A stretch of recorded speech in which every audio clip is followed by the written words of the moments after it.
자, 요한복음 강의 27번째 시간입니다. 요한복음 12장 9절에서 11절까지의 말씀입니다. 요한복음 12장 9절에서 11절까지의 말씀입니다. 자, 우리 다 찾으셨으면 우리 같이 함께 읽겠습니다. 유대인의 큰 무리가 예수께서 여기 계신 줄 알고 오니 이는 예수만 보기 위함이 아니요 죽은 자 가운데서 다 살리신 나사로도 보려 함이로라.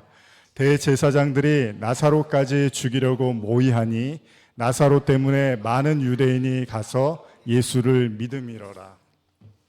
자, 우리는 지난 시간에 이미 말씀을 나눈 것처럼요, 나사로 사건 이후에 예수님에 대한 그 사람들의 핍박이 본격적으로 진행되는 것을 함께 나눴습니다.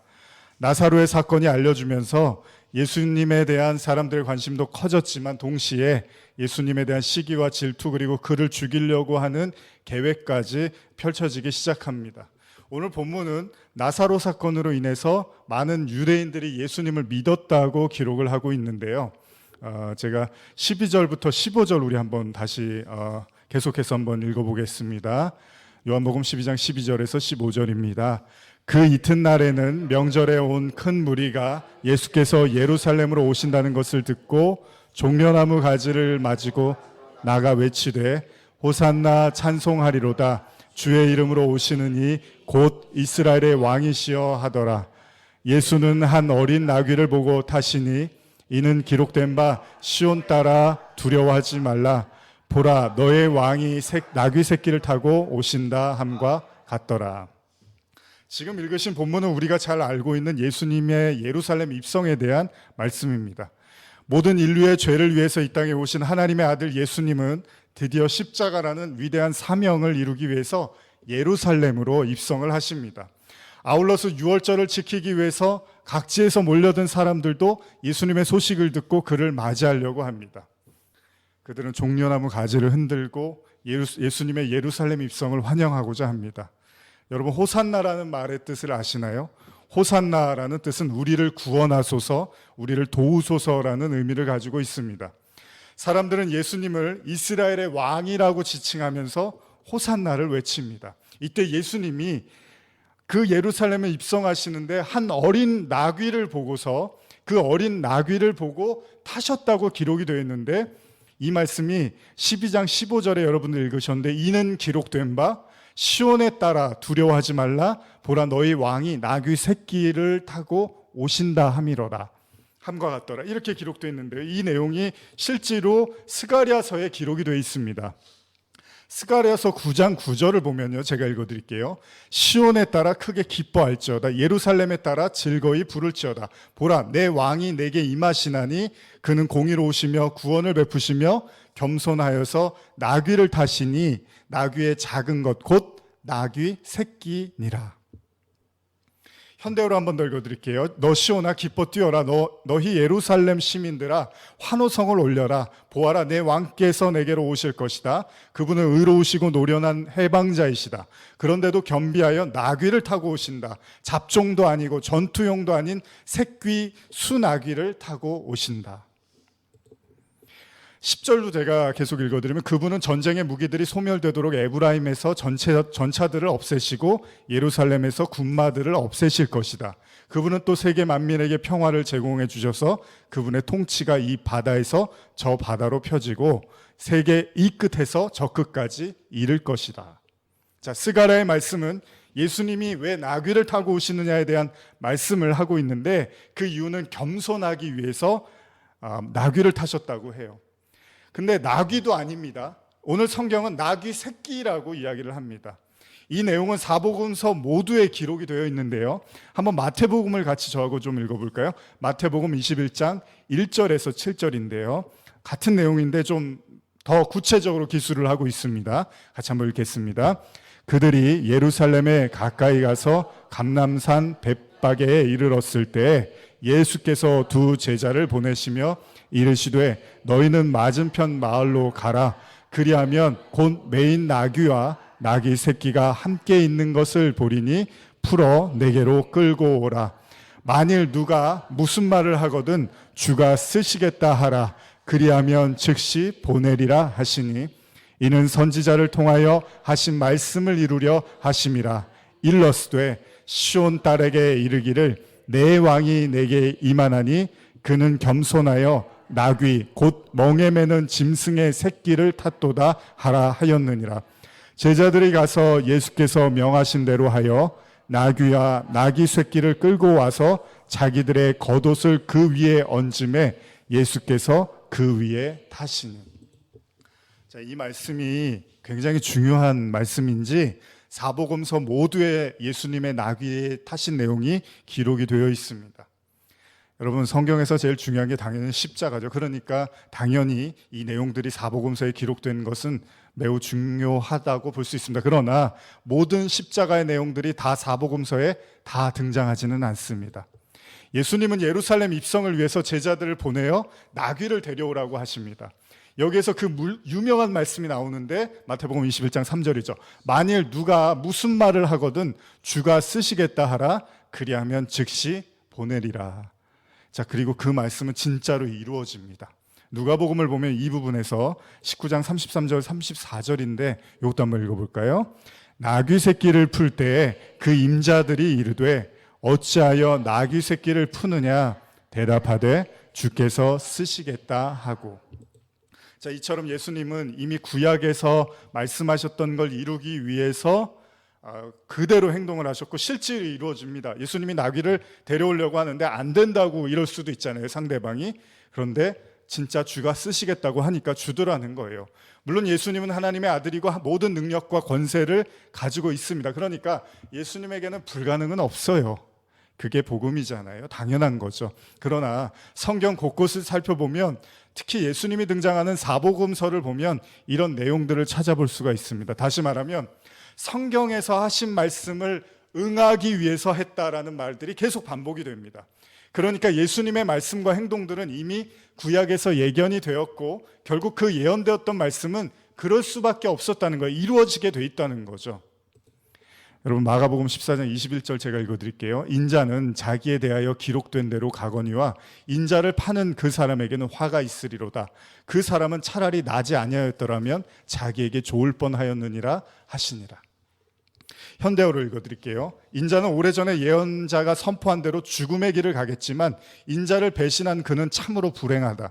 그는 차라리 세상에서 태어나지 않았더라면 좋았을 것이다. 누구에 대한 이야기죠? 가룟 유다에 대한 이야기입니다. 사실 여러 가지로 생각을 하게 하는 말씀인데 예수님이 유다에게 뭐라고 하냐면 지난주에 우리가 유다를 나눴잖아요. 유다에게 차라리 세상에 태어나지 않았으면 좋았을 것이다 라고 이런 말씀까지 하셨어요. 그런데 그 예수님을 배신했던 유다도 이미 구약 성경에서는 기록이 돼 있다는 거예요. 시편 41편 9절 보면요, 한번 같이 읽어볼까요? 시작. 내가 신뢰하여 내 떡을 나눠 먹던 나의 가까운 친구도 나를 대적하여 그의 발꿈치를 들었나이다. 유다의 배신조차도 사실 구약에서는 이미 예견이 되었다고 성경은 말씀하고 있습니다. 그러니까 예수님의 모든 행적은 이미 구약에서 다 예언이 되었다는 거죠. 그러면 이것은 무엇을 의미합니까? 예수님의 십자가는 모든 성경의 주제잖아요. 그리고 성경에 쓰여진 목적이고 성취이고 모든 인류를 향한 구원의 메시지입니다. 가장 중요한 메시지가 십자가잖아요. 그러기에 지금 예수님이 나귀를 타고 예루살렘을 입성하는 것조차도 성경에서는 이미 예견이 된 일이라는 겁니다. 자, 나귀를 타고 예루살렘에 들어가는 예수님은 순간적인 기분이나 느낌이나 판단이 아니었다는 거예요. 그러니까 갑자기 기분에 오늘은 내가 나귀를 타고 예루살렘에 들어가고 싶다라고 한 게 아니라는 거예요. 이미 예수님은 구약의 말씀을 떠올렸다는 거잖아요. 그렇다면 우리는 더 진지하게 생각해 볼 필요가 있습니다. 왜 예수님이 하필 나귀도 아니고요, 나귀 새끼를 타고 예루살렘으로 입성했을까요? 이미 앞서서 나눈 것처럼 예수님은 지난 3년 동안에 수많은 일들을 하셨습니다. 많은 사람의 병을 고치고 귀신 쫓아내고 오병이어라는 어마어마한 기적도 일으켰습니다. 이것만이 아닙니다. 죽은 나사로를 살리는 엄청난 일도 행하셨습니다. 그런데 그런 예수가 많은 사람들의 입에 오르내리게 되고 많은 사람들이 소문을 듣고 그가 예루살렘에 입성할 것이다라는 그 이야기를 듣고 사람들이 막 웅성거리고 몰리기 시작하잖아요. 그리고 동시에 종교 지도자들은 그런 예수가 너무나 대단하기 때문에 위협도 느꼈던 것도 사실입니다. 더군다나 얼마 전에 있었던 나사로, 죽었던 나사로의 부활은 그야말로 너무나 놀라운 일이었기 때문에 예수님이 유대 신앙 중심인 예루살렘으로 향한다는 소식을 들었을 때 사람들이 커다란 기대에 부풀었을 겁니다. 왜 그렇죠? 그가 또 무슨 기적을 보여줄 수 있을까? 그가 또 어떤 능력을 나타낼까? 그는 정말로 우리가 오랫동안 기다렸던 메시아가 맞는가? 빵을 나눠주고 가난을 해결하고 치유를 통해서 질병을 치료해주고 하나님의 능력으로 이스라엘을 다스릴 진정한 왕, 바로 예수, 그가 정말 메시아일까? 수많은 사람들이 이렇게 기대를 하면서 예수님의 예루살렘 입성을 기다리고 있었다는 겁니다.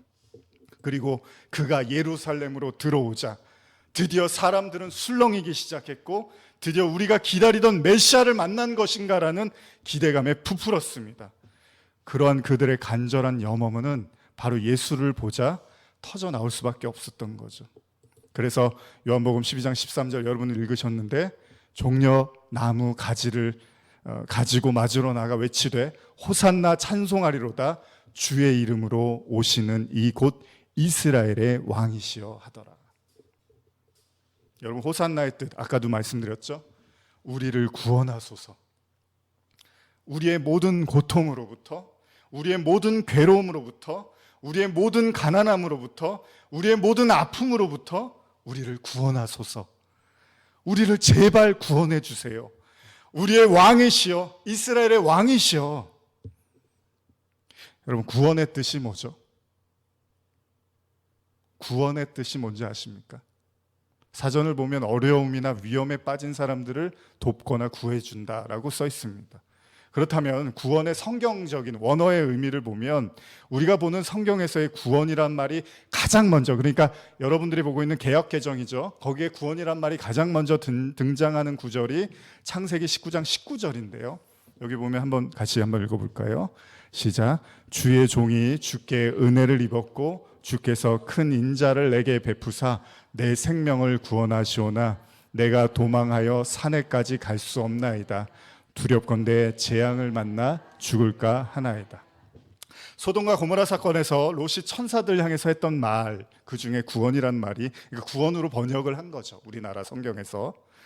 여기 히브리어의 원어 의미를 보면 살다, 생명을 가지다, 살아있다, 생명을 유지, 보존시키다, 소생하다라는 뜻이 있습니다. 그리고 신약에 등장하는 구원의 헬라어의 의미도 어떤 심각한 상황으로부터의 구출, 이런 뜻이 있어요. 그러니까 여러분들이 알고 있는 그 구원의 내용과 성경 내용도 크게 다르지는 않습니다. 근데 여러분 한번 생각해 보죠. 누가 누구를 구원하려면 어떻게 해야 되죠? 힘이 있어야 됩니다. 누군가 위협과 공경에 빠진 자를 구출하기 위해서는 힘과 능력이 있고 또 뭐도 있어야 되죠? 물질도 있어야 됩니다. 그래서 이스라엘은 그토록 오랫동안 메시아를 기다렸고 완전히 확신할 수는 없지만 예수라는 사람의 행적은 그들은 예수라면 혹시 하나님께서 보내신 메시아일 수도 있을 거라는 추측, 기대를 했다는 거예요. 그런데 왜 그 예수가 유대인들의 중심, 성전의 중심인 예루살렘을 입성하는데 느닷없이 나귀를 타고 들어가더라는 거예요. 그것도 그냥 나귀가 아니고 나귀 새끼를 타고 들어가더라는 거예요.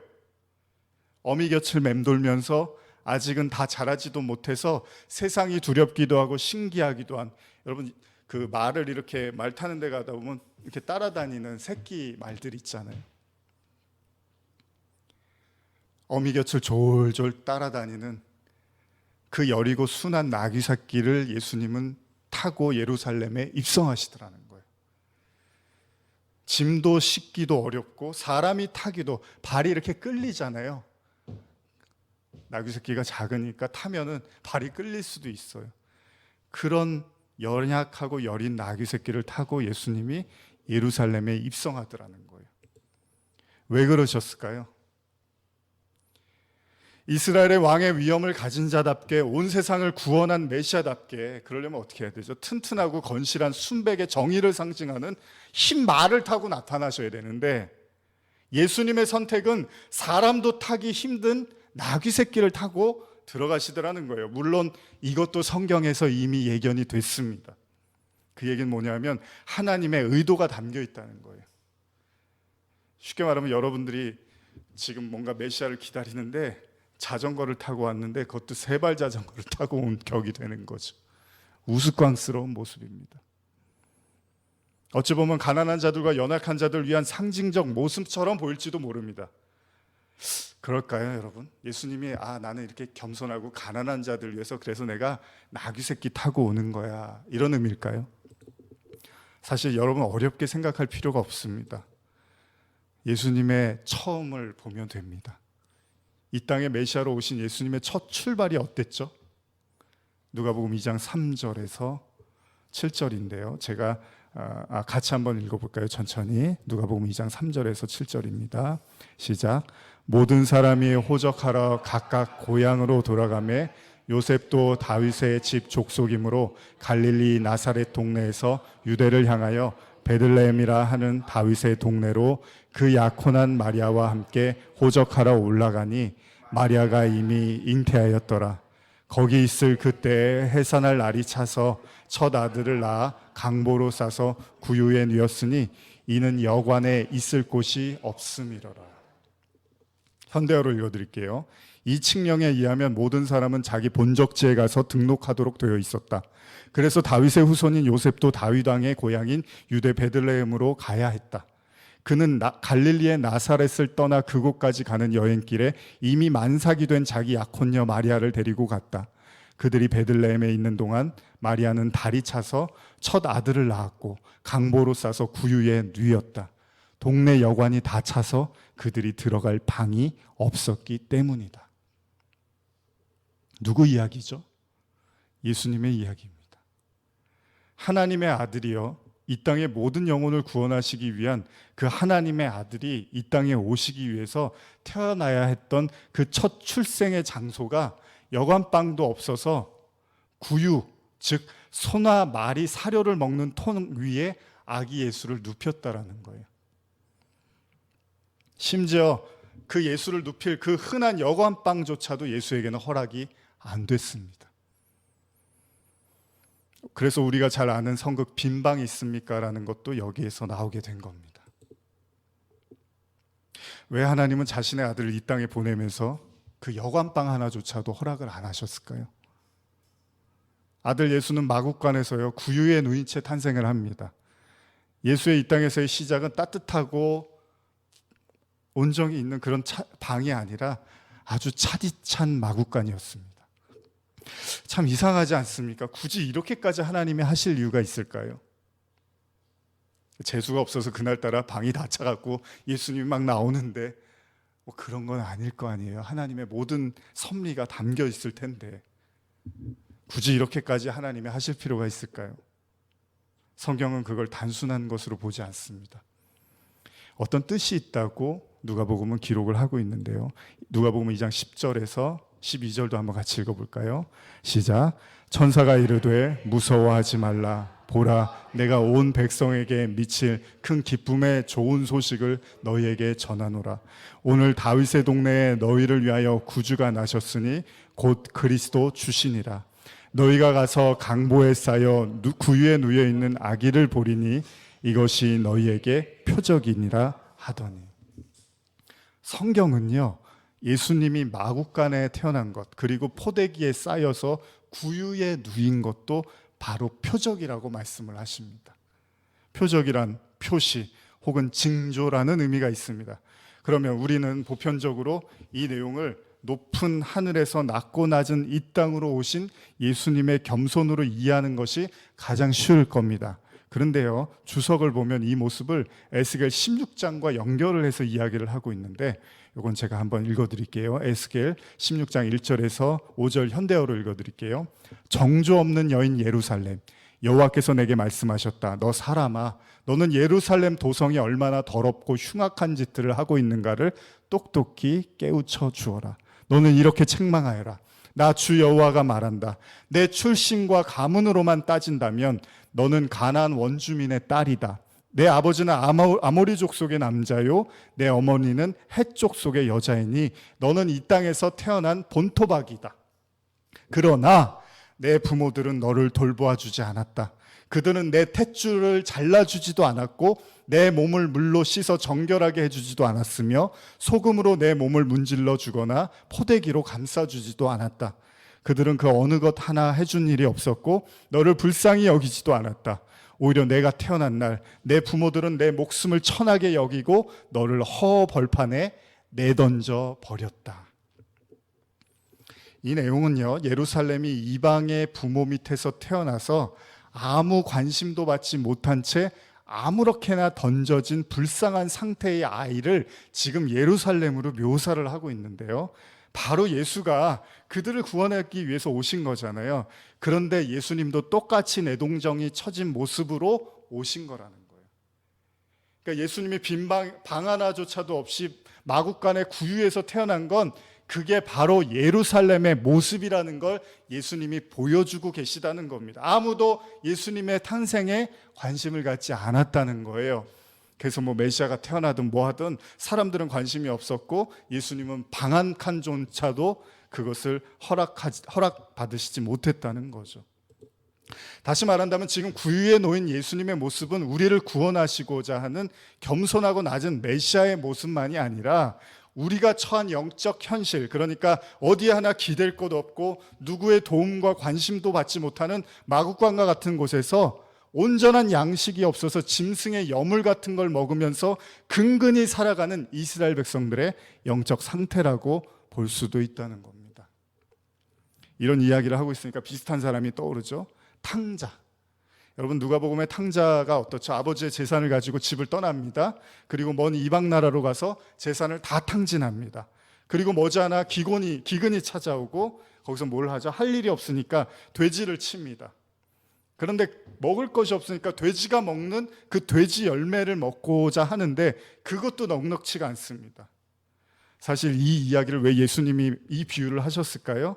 이게 바로 이스라엘 백성들의 모습이라는 걸 염두하고 하신 말씀이잖아요.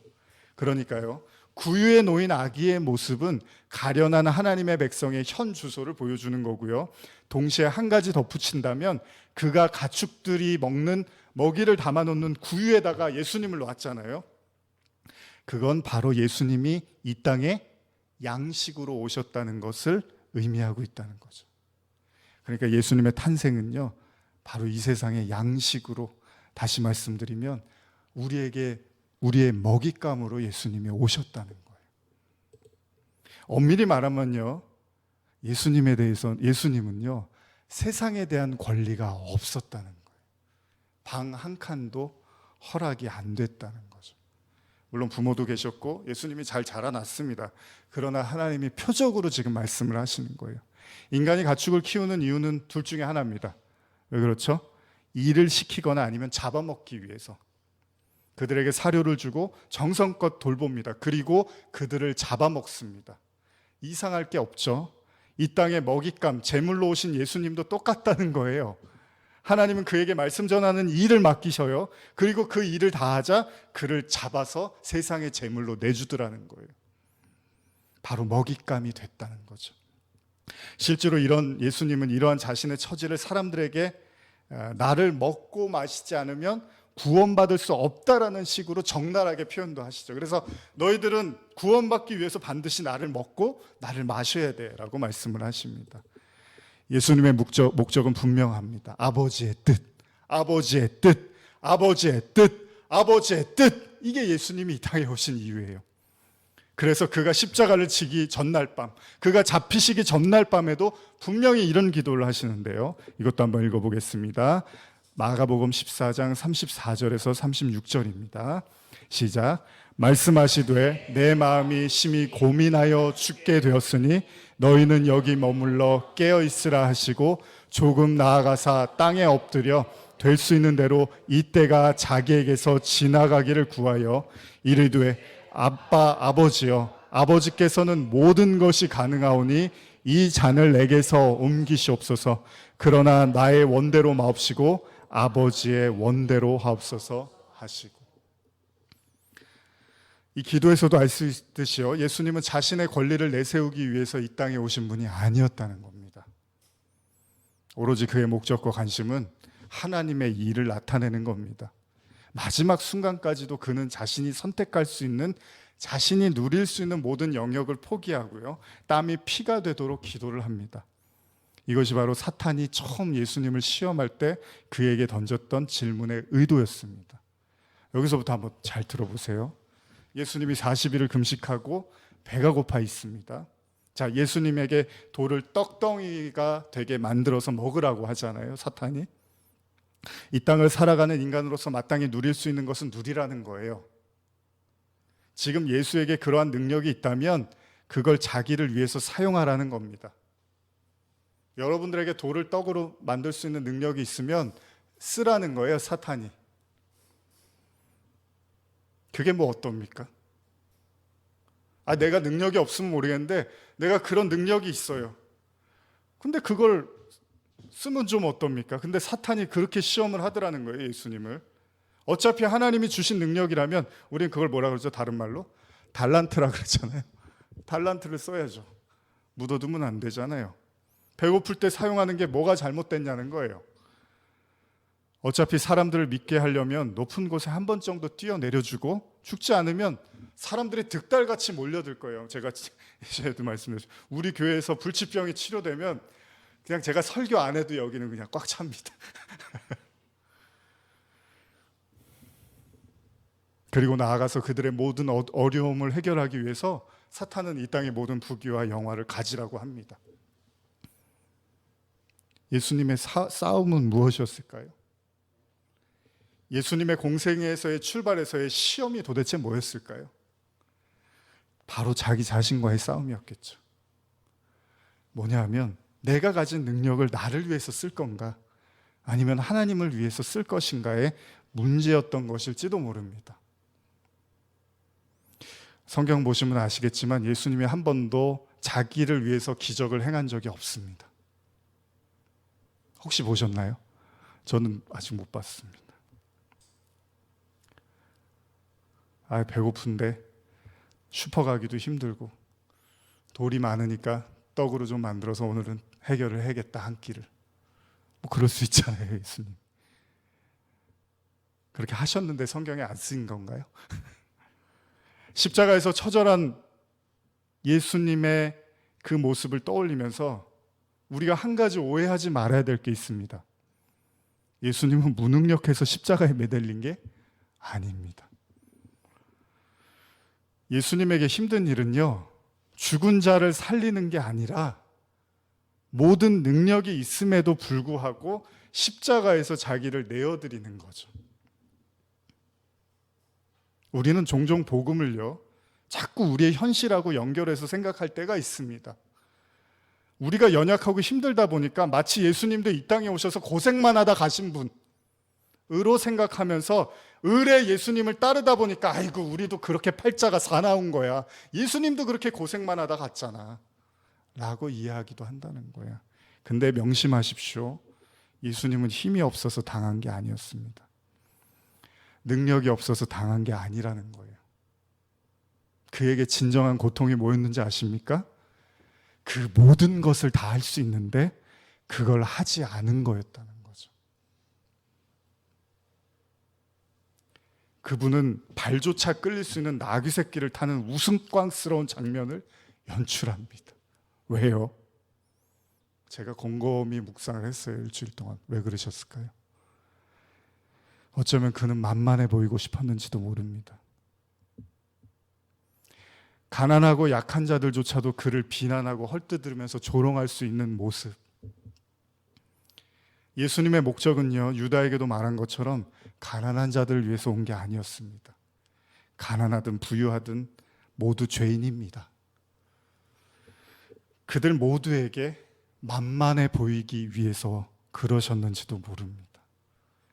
그들 모두가 함부로 대할 수 있도록, 심지어는 그들 모두가 힘을 합세해서 자신을 죽일 수 있도록 그는 세상의 가장 비천한 자의 모습으로 이 땅에 오셨는지도 모른다는 거예요.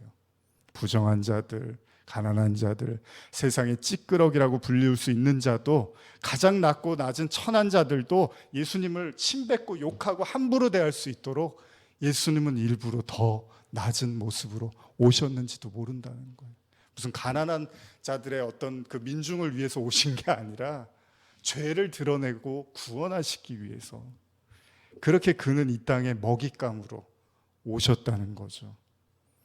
그리고 말씀처럼 우리 모두는 그를 십자가에 비로소 못 박게 됩니다. 계시록 1장 7절 한번 같이 읽어볼까요? 시작. 볼지어다 그가 구름을 타고 오시리라. 각 사람의 눈이 그를 보겠고 그를 찌른 자도 볼 것이요 땅에 있는 모든 족속이 그로 말미암아 애곡하리니 그러하리라. 아멘. 요한계시록을 보면 모든 사람이 예수를 찔렀다고 하죠. 하나님은 예수로 우리의 죄를 드러내신 거죠. 죄를 드러내려면 예수님이 만만해 보여야 되는 거예요. 저와 여러분들한테. 요한복음 12장 27절 이하 제가 같이 한번 읽겠습니다. 32절까지 시작. 지금 내 마음이 괴로우니 무슨 말을 하리요? 아버지여 나를 구원하여 이 때를 면하게 하여 주옵소서. 그러나 내가 이를 위하여 이 때에 왔나이다. 아버지여 아버지의 이름을 영광스럽게 하옵소서 하시니 이에 하늘에서 소리가 나서 이르되 내가 이미 영광스럽게 하였고 또다시 영광스럽게 하리라 하시니 곁에 서서 들은 무리는 천둥이 울었다고도 하며 또 어떤 이들은 천사가 그에게 말하였다고도 하니 예수께서 대답하여 이르시되 이 소리가 난 것은 나를 위한 것이 아니요 너희를 위한 것이니라. 이제 이 세상에 대한 심판이 이르렀느니 이 세상의 임금이 쫓겨나리라. 같은 본문에 있는 말씀입니다. 무죄한 예수는 세상의 임금이 돼서 그들이 받아야 될 모든 심판을 받으십니다. 오로지 자신을 위해서 끊임없이 성을 쌓고자 하는 세상의 임금, 성경은 그걸 바로 우리라고 이야기하고 있습니다. 세상의 임금이 되고자 하는 마음 단 1도 없었던 그분이 바로 예수님이었습니다. 그래서 자신이 가진 능력을 자신을 위해서 사용하지 않기 위해서 처절하게 싸우셨습니다. 오로지 하나님의 뜻이신 영혼의 구원을 위해서 오히려 자기를 낮추고 복종하고 그는 세상의 임금이 되고자 하는 우리의 모든 죄를 다 뒤집어 쓰신 거죠. 왜 고뇌가 없었겠습니까? 왜 예수님의 마음에 전쟁이 없었겠습니까? 그는 자신의 마음이 괴로웠다고 지금 말씀하십니다. 왜냐하면 어린 양의 목적은 딱 하나, 하나님의 영광이었다고 하죠. 그리고 그 하나님의 영광을 위해서 그는 노뱀이 되기로 작정하십니다. 가장 깨끗한 순백의 예수가 가장 더럽고 지저분하고 만물의 찌꺼기라고 불리는 그 심판의 자리에 홀로 서신 거죠. 지난 주일날 나눴던 가룟 유다는요, 예수님의 돈꾀를 횡령해서 자신의 땅을 살려고 했다고 합니다. 이미 나눴던 것처럼 그는 절대 하늘에 소망을 둘 수가 없었습니다. 어쩌면 유다는 하늘에 소망을 두지 못한 자의 대표인지도 모릅니다. 베드로하고 유다가 딱 등장을 하죠. 성경에 보면 유다는 구원받지 못하는 사람의 대표로 등장을 하는 거예요. 그의 목적은 명확합니다. 그는 예수의 돈꾀를 도적질하기 위함이었다고 성경이 기록합니다. 그러니까 그는 예수의 뜻을 이해하지 못했다는 거예요. 베드로가 십자가 지는 예수를 말렸다면 유다는 예수를 팔아서라도 이익을 보고 싶었다는 거죠. 여러분, 신앙이라는 게 도대체 뭘까요? 구원은 또 뭘까요? 이 구절을 한번 읽어보고 싶은데요. 마태복음 8장 19절에서 22절입니다. 같이 한번 읽겠습니다. 시작. 한 서기관이 나와 예수께 아뢰되 선생님이여 어디로 가시든지 저는 따르리이다. 예수께서 이르시되 여우도 굴이 있고 공중의 새도 거처가 있으되 인자는 머리 둘 곳 없다 하시더라. 제자 중에 한 사람이 이르되 21절은 제가 읽어드릴게요. 제자 중에 또 한 사람이 이르되 주여 내가 먼저 가서 내 아버지를 장사하게 허락하옵소서. 예수께서 이르시되 죽은 자들이 그들의 죽은 자들을 장사하고 너는 나를 따르라 하시니라. 현대어로도 한번 더 읽어드릴게요. 바로 그때 율법학자 한 사람이 예수께 말했다. 선생님, 저는 선생님이 가시는 곳이면 어디든지 따라가겠습니다. 예수께서 말씀하셨다. 여우도 굴이 있고 새들도 보금자리가 있으나 나 인자는 머리 둘 곳이 없다. 기도하시겠습니다. 반주해 주시고요.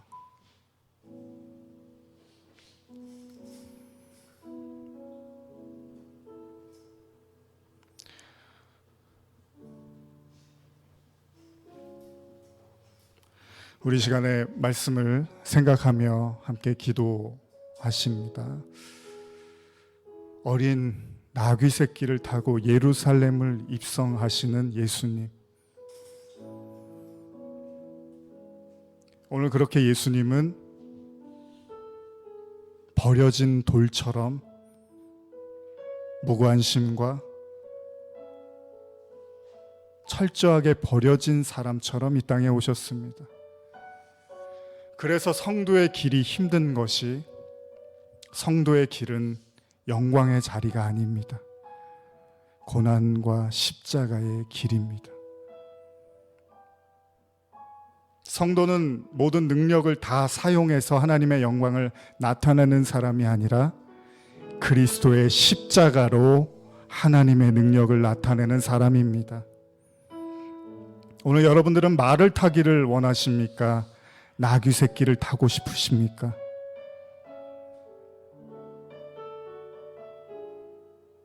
나귀 새끼를 타고 오신 주님, 마국간에서 말 구유에 눕혀서 이 세상을 구원하기 위하여 오신 주님, 우리의 높아진 마음도 나귀 새끼 위에 다시 얹어지기를 원합니다.